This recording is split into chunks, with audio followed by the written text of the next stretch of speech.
En este audio se narrarán los primeros ejemplos extraídos de la obra del Dr. Hammer, en cuyos casos utilizó su técnica de biodescodificación, encontrando el origen emocional del reflejo del síntoma. Ejemplo 1. Tren directo París-Colonia, 6 de octubre de 1984, salida a las 7:37. En este viaje de tren de París a Colonia que hice con mi amigo el conde de Oncieux, sucedió lo siguiente. En el andén había algunas jóvenes francesas de 12 o 13 años que lloraban por tener que separarse de su primer joven amor, y saludaban a sus amigos alemanes a los que habían hospedado durante 6 u 8 semanas sus familias. Toda una clase de estudiantes de la Escuela Superior de 14 o 15 años de Hamburgo fue distribuida en las familias francesas, y ahora regresaban todos juntos a Hamburgo. Dado que la noche anterior fue muy breve, me quedé dormido en el compartimento y me despertó mi amigo a las 9:39. Todavía medio dormido oí al jefe de tren francés que en voz alta preguntaba si había algún médico a bordo, y si lo había que fuese corriendo al compartimento tal y tal. Salimos corriendo los 2 y 6 compartimentos más allá nos encontramos a un joven alemán que acababa de sufrir un ataque convulsivo, ataque de gran mal, y se estaba recuperando de la pérdida de conciencia. Normalmente en casos parecidos. Se prepara una ambulancia en la siguiente estación para llevar al paciente al hospital más cercano. De hecho, esperaban que ordenase eso. Pero habiendo visto lo que había sucedido en el andén, la situación estaba clara. Para completar el cuadro me faltaba solamente el conflicto de separación con sentimiento de aislamiento, y el conflicto de no poder retener a alguien en el abrazo. Me senté junto al joven, que presentaba todavía constricción capilar periférica, pero que tenía de nuevo una condición circulatoria suficiente, y le pregunté cuánto tiempo hacía que sufría estos ataques. Me dijo, desde hace un año. Desde entonces tenía 2 o 3 crisis parecidas. Le pregunté qué sucedió antes del primer ataque. Me dijo, nada. Era verdad a medias. Le pregunté qué era lo peor que le había pasado en su vida. Se sobresaltó, como bien pude notar. Su susto me hizo saber que estaba en el buen camino. El joven dijo, nada, porque estaba presente su profesora y sus compañeros de clase estaban en la puerta. También la profesora notó el sobresalto cuando le dije que estaba en el buen camino, entonces salió discretamente y cerró la puerta, dejándonos solos. Finalmente, el joven ya no tenía miedo de hacer el ridículo ante sus compañeros. Un muchacho de 14 años no debería tener miedo. Me contó que en lo que había pensado cuando le pregunté qué era lo peor que le había pasado era la historia de la ambulancia. En aquella ocasión, a causa de una gripe con fiebre alta había estado en el hospital. Lo peor fue el aislamiento total, el pánico cuando le dejaron solo con aquella luz azul, y atravesó todo Hamburgo, unos 20 kilómetros, con dolores de cabeza y gripe, lleno de miedo por lo que le harían al hospital, donde le estaban llevando. Esto había sucedido hacía un año. 1 o 2 días después, cuando todo volvió a la normalidad, tuvo en el hospital su primer ataque epileptoide. Esta situación de pánico, de miedo de estar solo, de abandono y aislamiento se habían repetido otras 2 veces de un modo un poco menos dramático. Seguidamente, cuando todo volvía a la normalidad, tenía siempre un ataque de convulsiones. Calmé al joven y le expliqué que el dolor de la separación de la familia francesa, con la que se había encontrado muy bien, y en particular de su novia, conocida de esta familia y a la que quería como lo hacen los chicos de 14 años, yo mismo vi cómo lloraban en el andén, había despertado en él rápidamente y muy intensamente este sentimiento de abandono y aislamiento, igual que entonces, cuando tuvo que atravesar la grande Hamburgo durante casi 1 hora con la sirena sonando y la luz azul. Dijo, sí, ha sido de nuevo una sensación como entonces. Pero en el tren su clase lo había retomado haciéndole encontrar de nuevo su mundo de Hamburgo. El conflicto se había resuelto rápidamente. El jefe de tren francés me preguntó si tenían que llevarse al muchacho. Respondí, no, está todo bien. Le dije al muchacho que fuese al vagón restaurante a beber una taza de café o de té. Dado que me dijo que no tenía más dinero le di 5 marcos, 2 compañeras lo cogieron bajo los brazos, y entre gritos de triunfo toda la joven banda se fue al restaurante del tren. El sentido de la prescripción era frenar la vagotonía excesiva de tal modo que se volviese improbable una repetición del ataque de convulsiones. Lo peor que le podría haber pasado al muchacho es haber sido transportado de nuevo en ambulancia delante de todos los compañeros, esta vez en Francia, una copia casi exacta de la experiencia que lo había atacado un año antes en Hamburgo. Probablemente se habría vuelto epiléptico para toda la vida, o habría permanecido así por ese motivo. Expliqué a la profesora la situación y la pedí que tuviese cuidado del muchacho. Con el tiempo, creciendo, seguramente tendría menos miedo del abandono. Este era el secreto de la epilepsia juvenil. Le di además mi libro para que lo leyese. Una vez leído y comprendido el capítulo sobre la epilepsia, los nexos estarían claros. Podría entender lo que acababa de suceder en el tren, y que solo gracias a un golpe de suerte se había evitado una catástrofe para el muchacho. Me dijo, ¿dónde se pueden encontrar todavía hoy en día médicos que se interesen por el alma y los miedos de una persona y que sepan cómo tratarla? Le respondí, ¿y quién decide mandar a la universidad a estudiar medicina a todos los alumnos que tienen buena nota, para que terminen siendo como sus profesores? Se quedó pensativa y dijo, quizás tenga razón. Ejemplo 2. La oficial ordenanza y el cadete. El paciente protagonista del siguiente ejemplo tenía una denominada epilepsia, es decir, sufría ataques convulsivos epilépticos. Lo más sorprendente era el hecho de que estos ataques se manifestaban casi regularmente cada 4 semanas, y justo a partir del otoño de 1979. Nadie conseguía entender nada. Por lo demás estaba sano, un tipo masculino, pequeño y robusto, y había sido oficial en el pasado.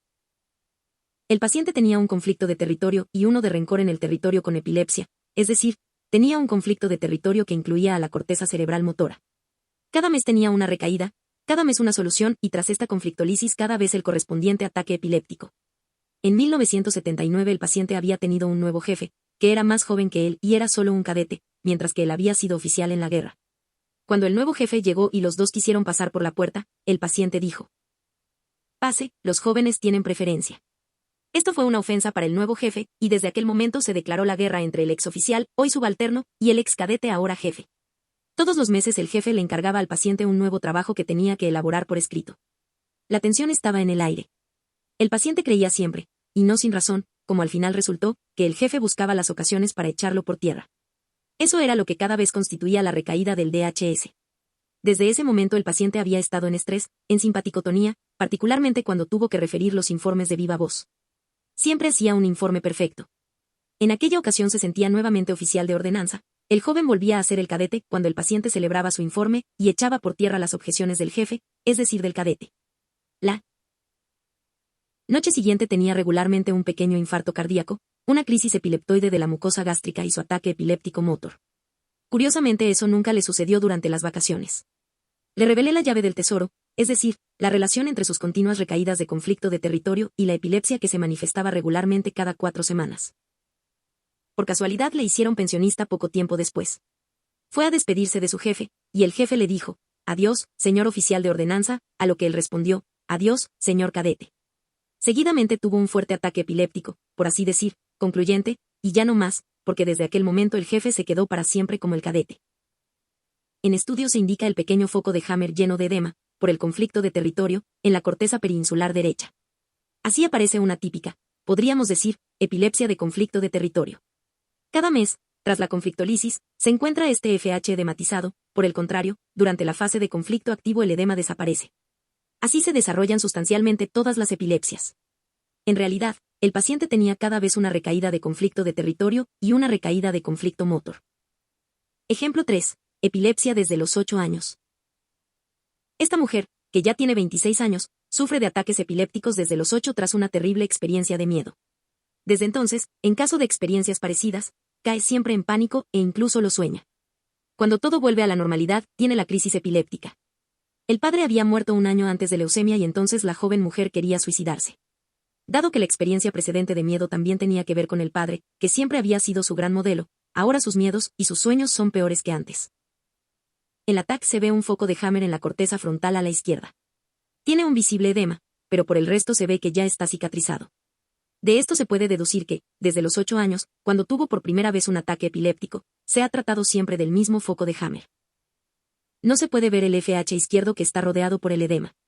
En las primeras ediciones de mis libros, en las que ya había visto que había algo, a menudo no me atrevía a describir tales formaciones porque la mayor parte de los médicos, y también de los lectores bien intencionados, a menudo decían: tendría que haberse limitado al foco que está claro. Por el contrario, lo ha complicado todo nuevamente.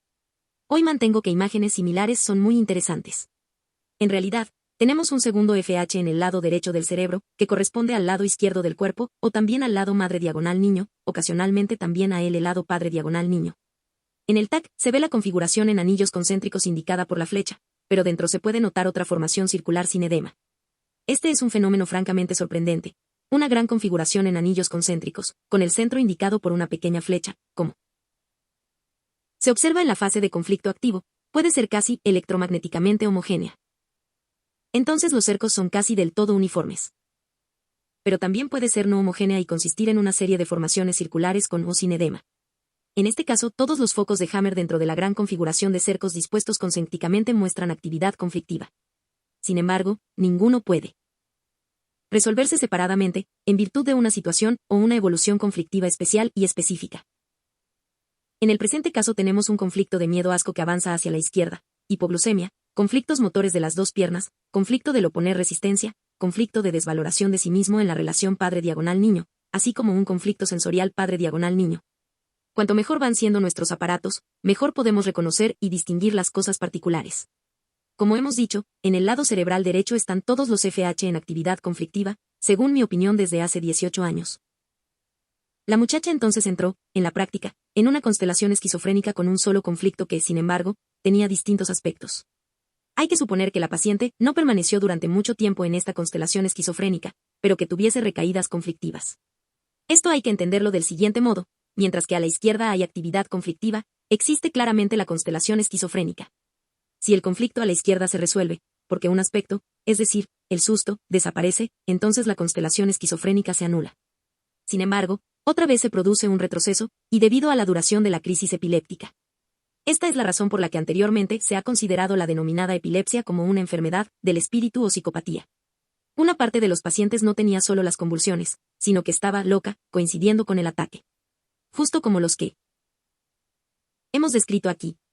La constelación esquizofrénica con un solo suceso conflictivo pero que tiene varios aspectos, se manifiesta con la siguiente particularidad: cerebro izquierdo.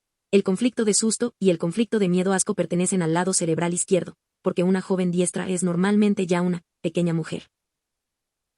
Cerebro derecho. Si el conflicto tiene que ver con la madre, o en algunos casos también con el padre, el niño reacciona, desde el periodo embrional hasta la muerte, en el lado izquierdo del cuerpo, como el padre diestro reaccionaría en el lado izquierdo del cuerpo por su niño. Una cosa análoga sucedería y sucede, por ejemplo, a un hombre si su mujer amada se va del territorio y del brazo derecho de la pareja. FH por el conflicto de territorio a la derecha en el cerebro, conflicto motor y sensorial para el lado derecho del cuerpo, lado de la pareja, a la izquierda en el cerebro. El hombre diestro entra instantáneamente en constelación esquizofrénica, es decir, enloquece. Sin embargo, no sucede siempre necesariamente que se sienta de este modo doble. Esto es todo, espero que esta información te sirva, nos ayudes a compartir y que te suscribas a nuestro canal. Saludos.